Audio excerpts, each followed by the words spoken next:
ఏ ఊరికన్నా పోయి చూడురి మునుపటికి ఇప్పటికి చాలా మారిపోయి ఉంటాయి. ఇప్పుడు అంతా టెక్నాలజీ కాలం కాబట్టి తీరు సౌలతులు వచ్చినాయి. ఎండ్ల చూడు మిషన్ల ఆడకం కామన్ అయిపోయింది. చదువుకునే పోరల కాంచి కొలువులు చేసే ఆఫీసుల దాకా టెక్నాలజీని పొట్టు ఆడకం చేస్తుర్రు.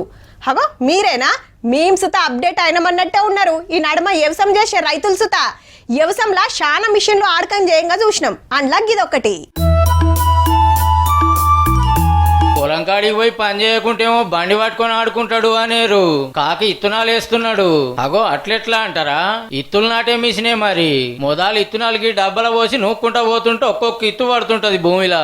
అగో లోతుకే తోవి నాడుతుందిగా. ఈ ఒక్కరైతే కాదు, సిద్దిపేట జిల్లా కుందనవానిపల్లి, గండిపల్లి, కట్కూరు ఇంకో 3-4 ఊర్ల రైతులు మొత్తం ఇదే కథ. ఓ దిక్కు పత్తేరుడా, ఇంకో దిక్కు వరి కోతలైతుండే వరకు మక్కిత్తులేస్తానికి కూలోళ్ళు దొరుకుతలేరట. అంటే కూలీలకు ఒకరికి 400 చొప్పున తీసుకుంటున్నారు. ఒక ఎకరం పెట్టాలంటే దాదాపుగా 8 మంది పడుతున్నారు. 3 ఎకరాలు పెట్టాలంటే 324 మంది పడుతున్నారు. 3 ఎకరాల ఖర్చు వచ్చేసి దాదాపు ఒక 9,000 రూపాయలు అవుతుంది.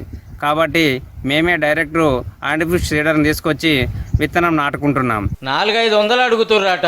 అట్లా ఒక ఎకరం వేస్తానికి 8 కావాలి. 3 ఎకరాలు వేస్తానికి 28 మంది అక్కర ఉంటది. అంటే 9,000కు మీదనే అవుతుంది. అయినా సరే రమ్మని ఎంత బతిమిలాడినా ఎవ్వరు వస్తలేరట.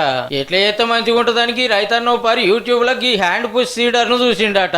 చలో ఎమ్మటే పట్నం పోయిండు. 8,000 పెట్టి కొనుక్కొస్తే ఒక్కటే నాడు 3-4 ఎకరాలు ఇత్తనాలు పెడుతుర్రట అల్కగా. 3 ఎకరాలు 4 ఎకరాలు వేసుకోవచ్చు.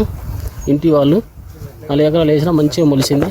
మంచిగా హీల్డ్ కూడా బాగున్నది. తక్కువ టైంలో ఎక్కువ ఎకరాలు ఇత్తనాలు పెట్టచ్చు. మళ్ళా ఖర్చు కూడా చాలా తక్కువ.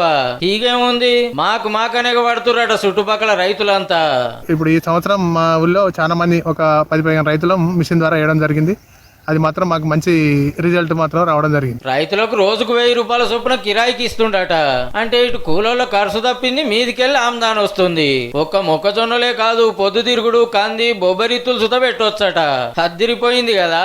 మీరు సుత ఆలోచన చేయరు మరి.